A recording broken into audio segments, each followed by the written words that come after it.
ಚಿಕ್ಕಮಗಳೂರಿನಲ್ಲಿ ಭಾನುವಾರ ದೊಡ್ಡ ಹೈ ಡ್ರಾಮಾ ನಡೆದು ಹೋಗಿದೆ. ನನ್ನನ್ನ ಪ್ರೀತಿಸಿ ಬೇರೆ ಯುವತಿ ಜೊತೆ ಮದುವೆಯಾಗ್ತಿದ್ದ ಪ್ರಿಯತಮನ ಮೋಸವನ್ನ ಬಯಲಿಗೆಳೆಯಲಾಗಿದೆ. 10 ವರ್ಷ ತನ್ನನ್ನ ಪ್ರೀತಿಸಿದ್ದ ಪ್ರಿಯತಮ ನನಗೆ ಬೇಕು ಅಂತ ಯುವತಿ ಪಟ್ಟು ಹಿಡಿದಿದ್ಲು. ಆದರೂ ಈ ಹೈ ಡ್ರಾಮಾದ ನಡುವೆಯೇ ಮದುವೆ ನಡೆದು ಹೋಗಿದೆ. ಏನಿದು ಚಿಕ್ಕಮಗಳೂರಿನಲ್ಲಿ ನಡೆದಿರೋ ಹೈ ಡ್ರಾಮಾ ಅನ್ನೋದರ ಕಂಪ್ಲೀಟ್ ರಿಪೋರ್ಟ್ ಇಲ್ಲಿದೆ ನೋಡಿ.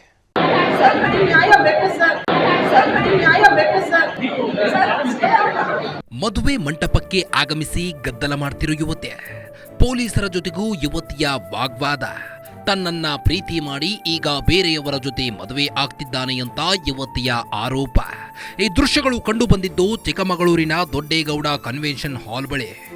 ಇದಕ್ಕೆ ಕಾರಣ ಇದ್ದಕ್ಕಿದ್ದಂತೆ ಪ್ರತ್ಯಕ್ಷವಾಗಿದ್ದ ಯುವತಿ.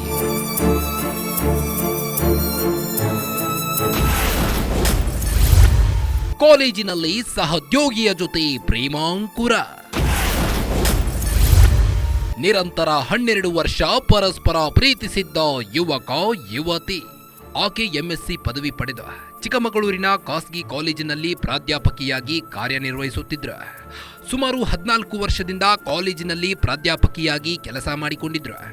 ಹೀಗೆ ಕೆಲಸ ಮಾಡುತ್ತಿದ್ದ ವೇಳೆ ಆಕೆಗೆ ಅದೇ ಕಾಲೇಜಿನಲ್ಲಿ ಪ್ರಾಧ್ಯಾಪಕರಾಗಿದ್ದ ಚಿಕ್ಕಮಗಳೂರಿನ ಕಲ್ಯಾಣ ನಗರದ ನಿವಾಸಿ ಶರತ್ ಅನ್ನೋರ ಜೊತೆ ಪ್ರೇಮಾಂಕುರವಾಗಿತ್ತು. ಸುಮಾರು 12 ವರ್ಷಗಳಿಂದ ಇಬ್ಬರು ನಿರಂತರವಾಗಿ ಪ್ರೀತಿ ಮಾಡಿದ್ರು. ಅಲ್ಲದೆ ಆತ ನಿನ್ನನ್ನೇ ಮದುವೆಯಾಗ್ತೀನಿ ಅಂತ ಮಾತು ಕೊಟ್ಟಿದ್ದ. ಆದ್ರೆ ಅದೇನಾಯ್ತು ಏನೋ ಗೊತ್ತಿಲ್ಲ. ಈಗ ಆತ ಆಕೆಗೆ ಕೈ ಕೊಟ್ಟು ಬೇರೆ ಯುವತಿಯ ಜೊತೆ ಮದುವೆಯಾಗಿದ್ದಾನೆ. ಮೊದಲ ಮದುವೆ ವಿಚ್ಛೇದನ ಎಲ್ಲ ಮುಚ್ಚಿಟ್ಟಿದ್ದ ಪ್ರಿಯಕರಣ ಹಿನ್ನೆಲೆ ಗೊತ್ತಿಲ್ಲದೆ ಮೋಸ ಹೋಗಿದ್ದಳು ಯುವತಿ. ಚಿಕ್ಕಮಗಳೂರಿನ ಕಲ್ಯಾಣ ನಗರದ ನಿವಾಸಿಯಾಗಿದ್ದ ಶರತ್ಗೆ ಬೇಲೂರು ಮೂಲದ ಯುವತಿ ಪರಿಚಯ ಆಗೋ ಮುನ್ನವೇ ಒಂದು ಮದುವೆ ಆಗಿತ್ತಂತೆ. ಅಲ್ಲದೆ ಮದುವೆಯಾಗಿದ್ದ ಮೊದಲ ಪತ್ನಿಯಿಂದ ಆತ ವಿಚ್ಛೇದನ ಕೂಡ ಪಡೆದುಕೊಂಡಿದ್ದಂತೆ. ಇದ್ಯಾವುದನ್ನು ಯುವತಿಗೆ ಹೇಳಿರಲಿಲ್ಲ.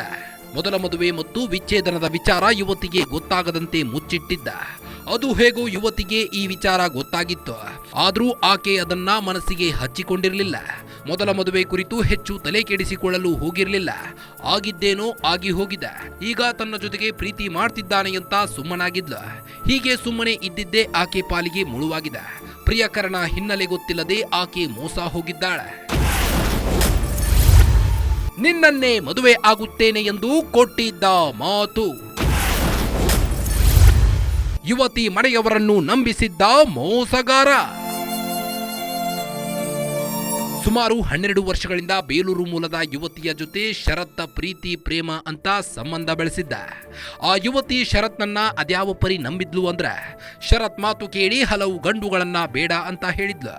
ಯುವತಿಯ ಮನೆಯಲ್ಲಿ ಮದುವೆಗೆ ಸಂಬಂಧ ಹುಡುಕುತ್ತಿದ್ರು. ಇದನ್ನ ಯುವತಿ ಶರತ್ ಗಮನಕ್ಕೆ ತಂದಿದ್ಲು. ಆಗ ಯುವತಿಗೆ ನಾನು ನಿನ್ನನ್ನೇ ಮದುವೆ ಆಗ್ತೀನಿ ಅಂತ ಮಾತು ಕೊಟ್ಟಿದ್ದ. ಅಲ್ಲದೆ ಯುವತಿಯ ಸ್ವಗ್ರಾಮಕ್ಕೆ ತೆರಳಿ ಅವರ ಮನೆಯವರನ್ನ ನಂಬಿಸಿದ್ದ.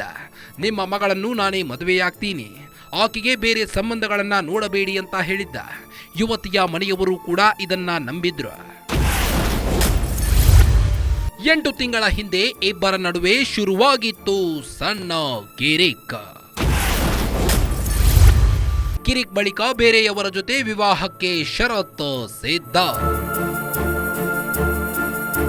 ಸುಮಾರು 12 ವರ್ಷ ಒಬ್ಬರನ್ನೊಬ್ಬರು ಗಾಢವಾಗಿ ಪ್ರೀತಿಸಿದ್ರು.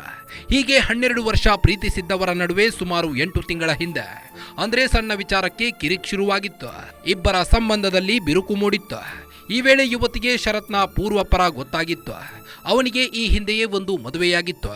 ಆತ ತನ್ನ ಮೊದಲ ಪತ್ನಿಗೆ ವಿಚ್ಛೇದನ ಕೂಡ ನೀಡಿದ್ದಾನೆ ಅನ್ನೋದು ಗೊತ್ತಾಗಿತ್ತು. ಈ ಹಿಂದೆಯೇ ಅದರ ಕುರಿತು ಗೊತ್ತಿದ್ರು. ಆಕೆ ಸುಮ್ಮನಿದ್ಲು.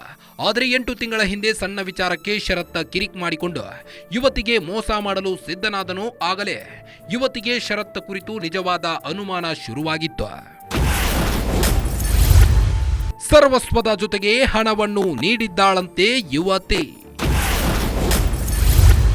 ಪ್ರಿಯಕರ ವಿರುದ್ಧ ಮಹಿಳಾ ಠಾಣೆ ಮೆಟ್ಟಿಲೇರಿದ್ದ ಸಂತ್ರಸ್ತೆ.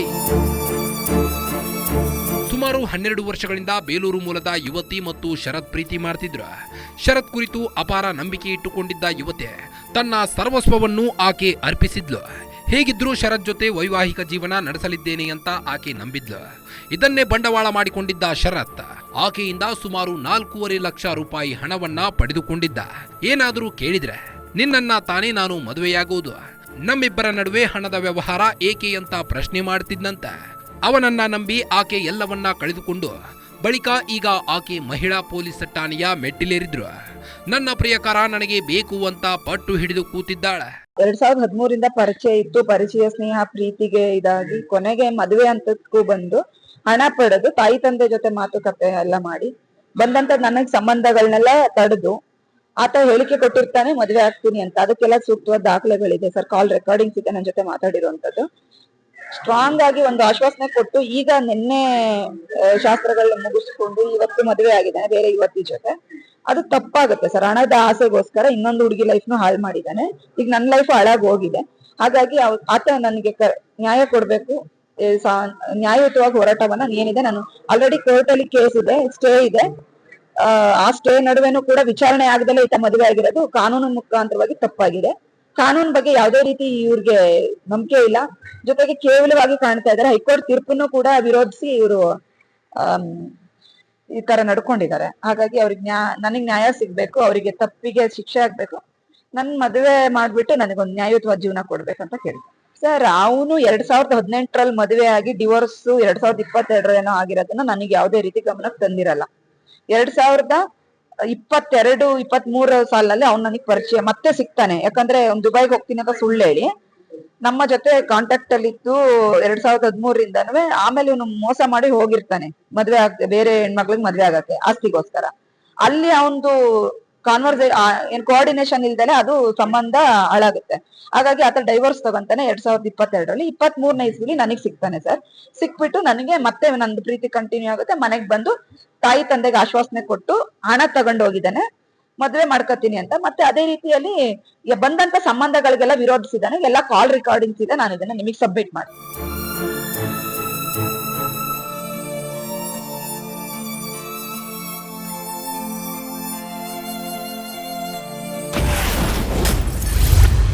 ಹೈ ಡ್ರಾಮಾದ ನಡುವೆಯೇ ಸದ್ದಿಲ್ಲದೆ ನಡೀತು ಮದುವೆ.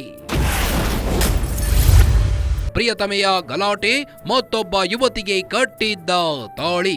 ಚಿಕ್ಕಮಗಳೂರಿನ ದೊಡ್ಡೇಗೌಡ ಕನ್ವೆನ್ಷನ್ ಹಾಲ್ನಲ್ಲೇ ಭಾನುವಾರ ದೊಡ್ಡ ಹೈಡ್ರಾಮಾ ನಡೆದು ಹೋಗಿದೆ. ಇದರ ನಡುವೆ ಚಿಕ್ಕಮಗಳೂರಿನ ಕಲ್ಯಾಣ ನಗರದ ಶರತ್ ಇದ್ಯಾವುದಕ್ಕೂ ತಲೆ ಕೆಡಿಸಿಕೊಂಡಿರಲಿಲ್ಲ. ಬದಲಿಗೆ ಅಲ್ಲಿ ಏನೂ ಆಗೇ ಇಲ್ಲ ಅನ್ನೋ ರೀತಿ ಸದ್ದಿಲ್ಲದೆ ಮದುವೆ ನಡೆದು ಹೋಗಿದೆ. ಕಲ್ಯಾಣ ಮಂಟಪಕ್ಕೆ ಬಂದಿದ್ದ ಪ್ರಿಯತಮೆ ಗಲಾಟೆ ಮಾಡಿದ್ರು. ಅದನ್ನ ಲೆಕ್ಕಕ್ಕೆ ಇಟ್ಟುಕೊಂಡಿಲ್ಲ. ಪ್ರಿಯತಮೆ ಕಲ್ಯಾಣ ಮಂಟಪದಲ್ಲಿ ಗಲಾಟೆ ಮಾಡ್ತಿದ್ರೆ ಶರತ್ ಮತ್ತೊಬ್ಬ ಯುವತಿಗೆ ತಾಳಿ ಕಟ್ಟಿ ಕಲ್ಯಾಣ ಮಂಟಪದಿಂದ ಸದ್ದಿಲ್ಲದಂತೆ ಎಸ್ಕೇಪ್ ಆಗಿದ್ದಾನೆ.